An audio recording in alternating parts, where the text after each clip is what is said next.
The bill is out. We'll take up the first budget trailer bill that is on health, and it is AB 94. This is the health omnibus bill that contains the provisions related to healthcare services. The two most significant provisions that I will highlight are the provision of full scope Medi-Cal to children regardless of immigration status in California. The full year costs of this provision are approximately $130 million. When fully implemented, and then also the restoration of the AB 97 reductions for dental providers.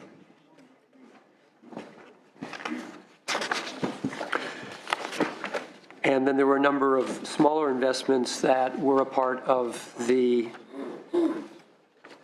conference compromise, which have been slightly moderated in a number of cases. Yes, there's reestablishing a syringe exchange program, a form of which did exist prior to the recession at the Department of Public Health. Also, a 3-year pilot project related to prevention for hepatitis C, as well as another pilot project related to pre-exposure prophylaxis navigator services program. Thank you. Questions from the committee? Was that a yes or no? No. Nope, fine. Public comment, please. On AB 94. Step right up. Good afternoon, Mr. Chair and members. My name is Tam Ma, and I'm with Health Access California. We're here in support of this trailer bill. We are very elated that the budget includes $40 million to expand Medi-Cal, full scope Medi-Cal to all children in California, regardless of their immigration status. This takes us one step closer to having health for all Californians. We want to thank Senator Lada, the members of this committee, along with the Speaker, the Pro Tem, and the Governor for their commitment to this issue. Health Access looks forward to continuing our work to make sure that all Californians, including adults, undocumented adults, have health coverage. And until then, these efforts will make California healthier, make our health system stronger, and ensure that our families and communities are financially secure. We also appreciate the elimination of the rate reduction for for Medi-Cal dental providers, and we look forward to the special session on Medi-Cal access and the MCO tax. We also appreciate the inclusion of funds for important HIV and hepatitis C prevention programs. These prevention programs will prevent new infections and also save the state precious resources in the long run, so that hopefully we don't end up spending a lot of money on expensive treatment. Health Access is committed to continue our work with the legislature to restore cuts that were made during the recession, including the optional Medi-Cal benefits such as the full adult dental, podiatry, speech therapy services, and we also look forward to continuing work to limit our Medi-Cal estate recovery policy. Thank you. Thank you, Ms. Ma. Linda Way with Western Center on Law and Poverty. We too are pleased with the Health for All Children, the expansion of the Medi-Cal program for them. We also are supportive of the funding to begin looking at building a foundation for adults and hope this comes to fruition. We are disappointed that the adult dental and optional benefits were not included in the trailer bill language, and look forward to continue working on this. Thank you, Ms. Way. Mr. Chair and members, Monica Miller on behalf of the Jewish Family Services of Los Angeles, under the umbrella of the Jewish Public Affairs Committee of California, and we very much support this measure. We appreciate the legislature, the subcommittees, and the administration recognizing that the multi-purpose senior services program needed to be pushed out several more months under the Coordinated Care Initiative counties, recognizing that these individuals are very frail and elderly, and making sure that when they come into the program is actually ready to accept them and handle their issues. So thank you again for your oversight and your commitment to this population. Thank you. Thank you, Ms. Miller. Senator Nielsen. Mr. Chairman, thank you. Just very quickly, it concerns us that the other providers, other than dental, are not being dealt with here. I believe they should be dealt with here. We ought not move into the special session, although we will have that discussion at that point. And towards that end, it's certainly going to be our position not to be arguing for tax increases toward these providers, that we will find revenues and look at other areas in the budget as we proceed in the special session. And I also will urge caution regarding the individuals who are here in California who are, they don't have residency status, they are not citizens. We need to be helpful and open arms to immigrants, as America always has. But we are creating here and starting to expand state-only obligations of our budget for individuals who are here illegally. It thrusts us deeply into the immigration debate that still is languishing in Congress. For our budget, we must be careful how far we go here. Thank you, Senator Nielsen. Senator Allen. I'd just like to move the item. Okay, we have a motion on AB 94. No other questions or comments from the committee? Call the roll, please. Leno? Aye. Leno, aye. Nielsen? No? Nielsen, no. Allen? Aye. Allen, aye. Anderson? No. Anderson, no. Bell? Bell, aye. Block? Block, aye. Hancock? Hancock, aye. Mitchell? Mitchell, aye. Monning? Monning, aye. Morlock? Morlock, no. Wynn? Wynn, no. Pan? Pan, aye. Havley? Havley, aye. Roth? Roth, aye. Stone? Stone, no. Wolk? Wolk, aye. That's 15-5, sorry, 11-5. 11-5, thank you. I got it, thank you. Measure passes 11-5. Our next trailer bill is AB 104, K through 12 education. Yes, this is the Education Omnibus Trailer Bill reflecting the negotiated agreement for education. Specifically, this bill contains $3.7 billion Proposition 98 General Fund to pay down the state's existing outstanding K-14 mandate claim liability. And these are one-time flexible funds for school districts and community colleges. There is also a $500 million one-time Proposition 98 educator support initiative in this package, as well as career technical education investments of $400 million that would go to $300 million and then $200 million in budget year plus 2. Then also there is $10 million for statewide to encourage and assist LEAs to implement data-driven systems of learning and behavioral support, as well as $256 million to pay down the Proposition 98 settle up that is owed to schools. Thank you, Ms. Bosler. Could you talk just briefly about the compromise that was reached with regard to career tech education? Yes, so this is, the Career Technical Education is a 3-year incentive grant program that will provide grants on a competitive basis to school districts who are looking to transform and innovate their career technical education programs. The recognition is that these programs do cost money to update and build from the ground up, and this money is to help do that so we can really improve the number of career tech programs across the state. These programs would be expected to be funded over the long term with their base funding, but this money recognizes that there are significant costs associated with transforming or updating career tech programs. The sweet spot to be found was to make sure that there was equitable opportunity to access and participate in the grant process, at the same time to make sure that we did maintain quality programs, that we weren't throwing good money after bad, and also that by breaking down the tiers of the size of the districts, that small districts could compete on a more level playing field with similarly small districts, the same for large and large, medium. So I think that compromise worked out well. Other questions from the committee? Senator Nielsen. If I may inquire of Finance, one of the changes was that the school districts who do not have any or a career tech program now would be weighted more heavily than those who already do.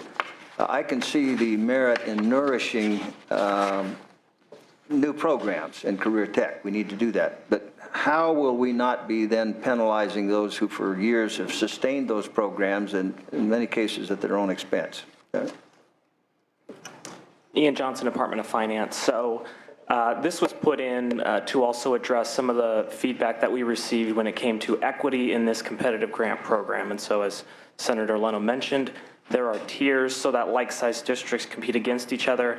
And then there were 4 parameters that were put in that essentially will get a greater weight. One of those 4 are new programs. It's not the only criteria that will get greater weight.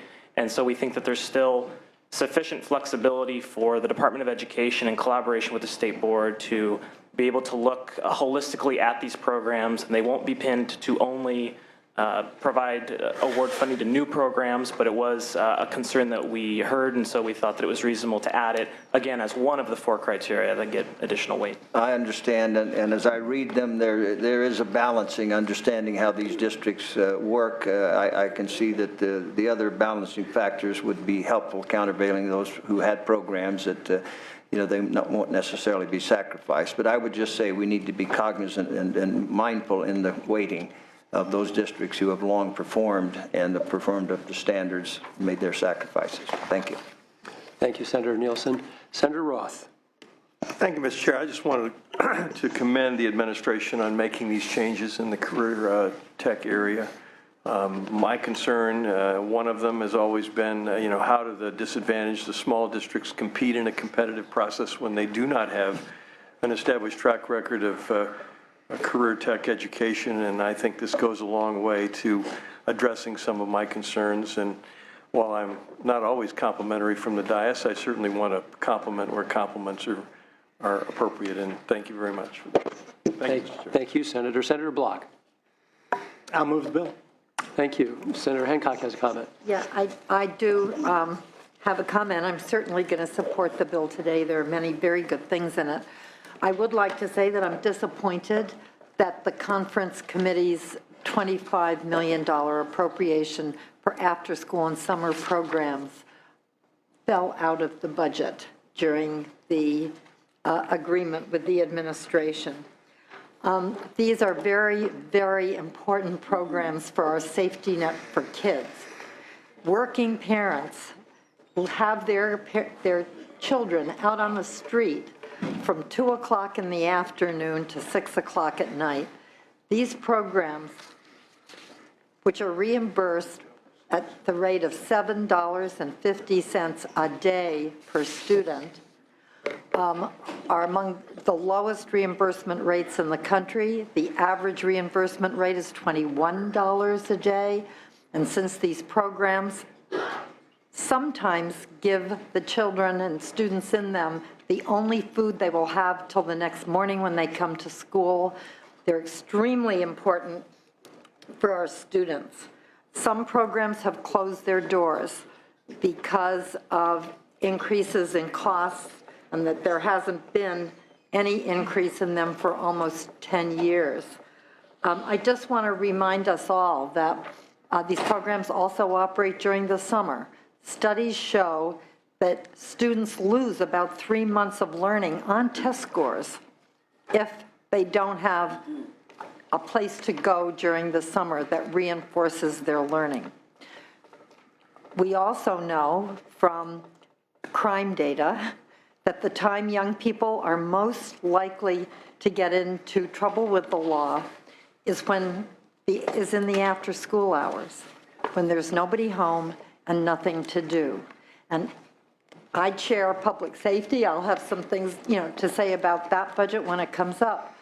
But if we want to break the school-to-prison pipeline, if we want to take care of our kids, if we want to make sure they keep learning so they can achieve on tests and take advantage of some of the new college opportunities we're making available, we do have to make sure, and we want their parents to work, we need to make sure that we are realizing what an important part these programs are of our seamless efforts to support the next generation.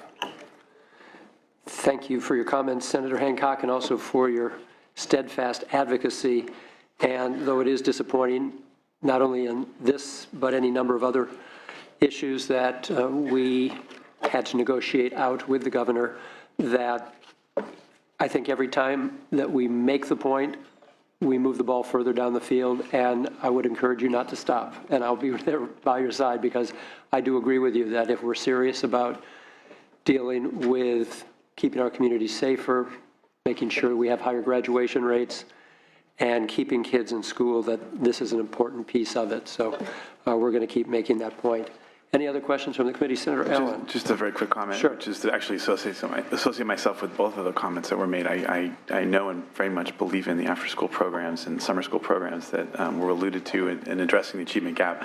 I also wanted to also connect myself to the comments made by Senator Nielsen. I think that we've got some excellent, long-standing career tech ed programs that are out there, and it's just important that they've all suffered a lot. There have been some, problems as we've made changes in categoricals, et cetera. And let's not penalize those folks who are also struggling to keep strong programs off the ground, who have a long and successful track record. Thank you, Senator Allen. We're going to move to public comment. We do have a motion by Senator Block. We'll take public comment on AB 104 and then call our vote. No public comment. We have a motion by Senator Block. Call the roll, please. Leno? Aye. Leno, aye. Nielsen? Aye. Nielsen, aye. Allen? Aye. Allen, aye. Anderson? Aye. Anderson, aye. Bell? Aye. Bell, aye. Block? Block, aye. Hancock?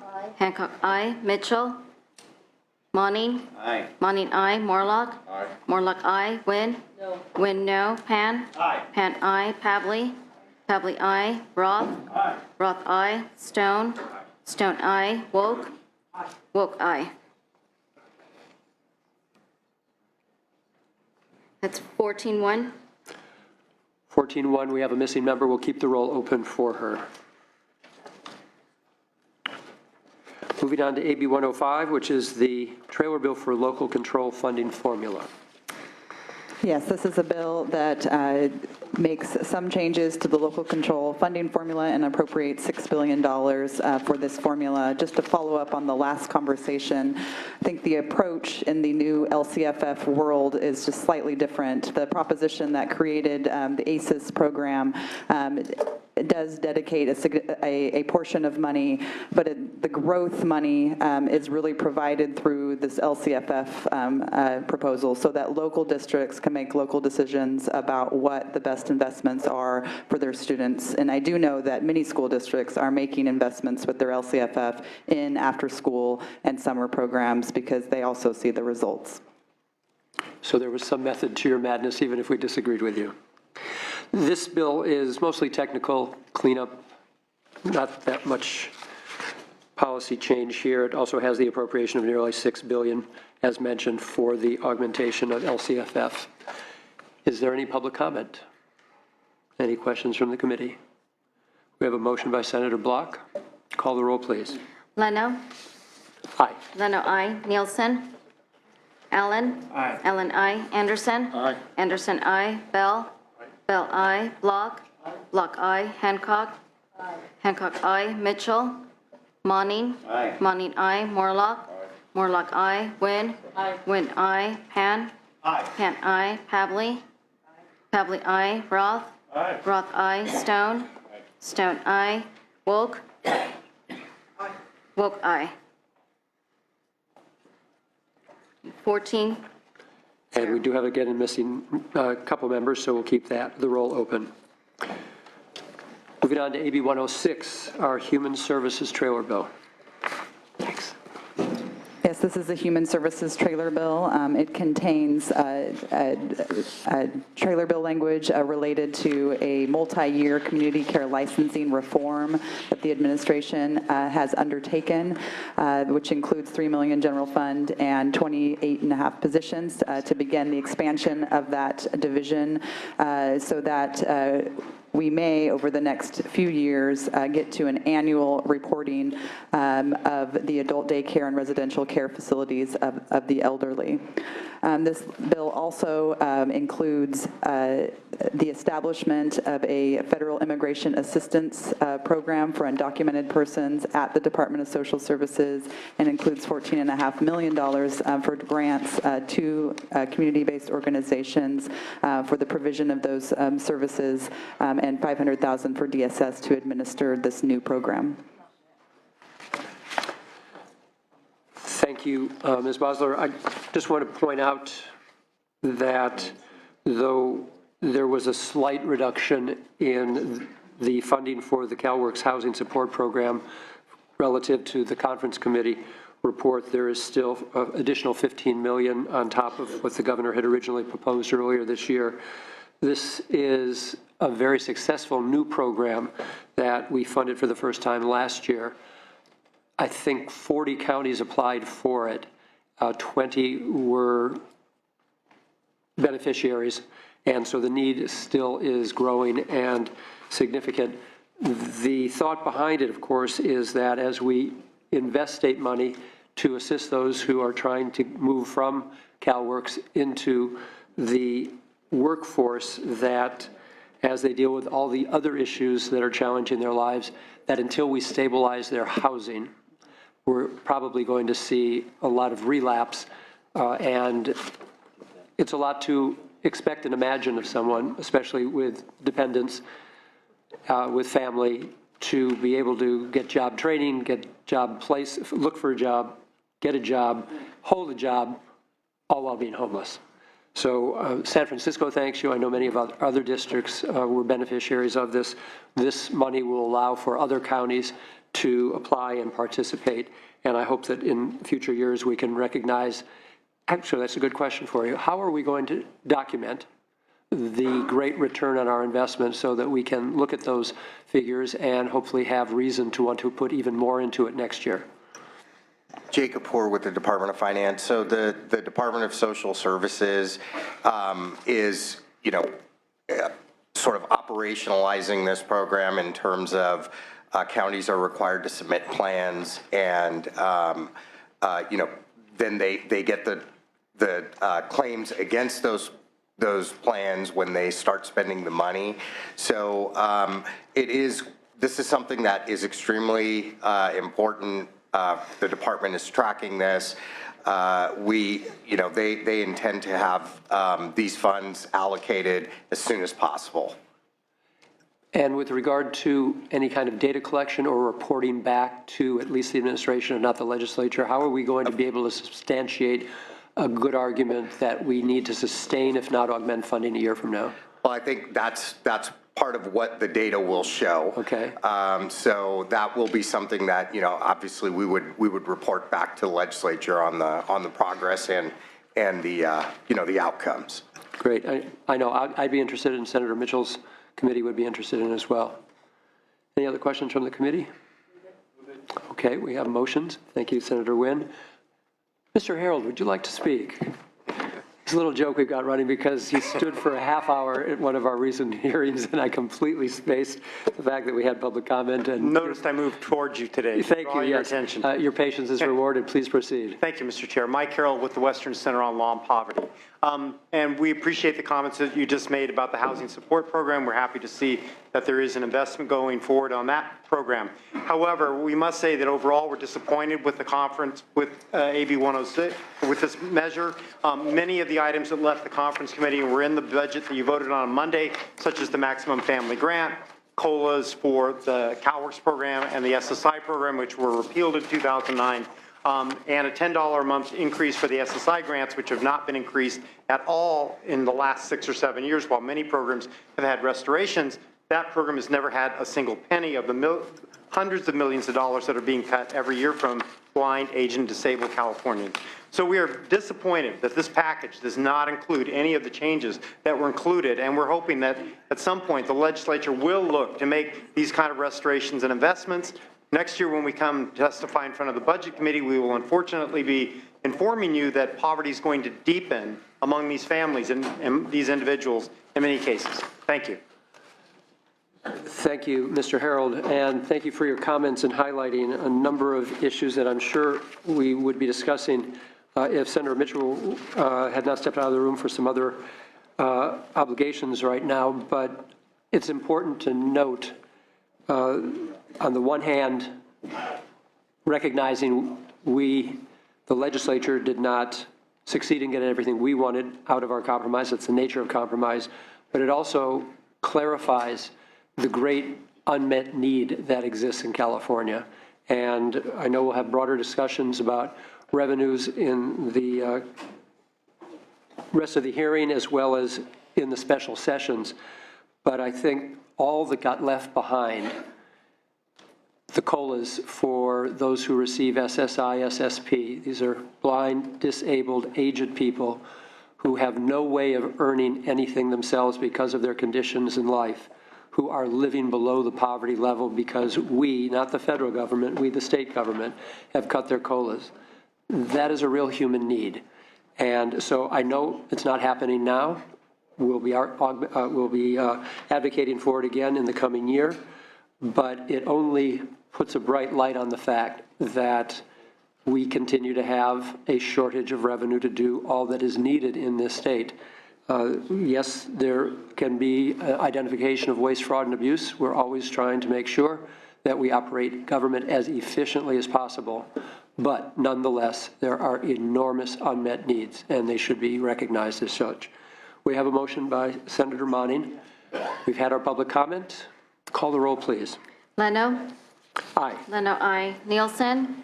Allen? Aye. Allen, aye. Anderson? No. Anderson, no. Bell? Aye. Bell, aye. Block? Block, aye. Hancock? Hancock, aye. Mitchell? Monning? Aye. Monning, aye. Morlock? Morlock, no. Wynn? Wynn, aye. Pan? Aye. Pan, aye. Pavley? Pavley, aye. Roth? Aye. Roth, aye. Stone? Stone, no. Wolk? Wolk, aye.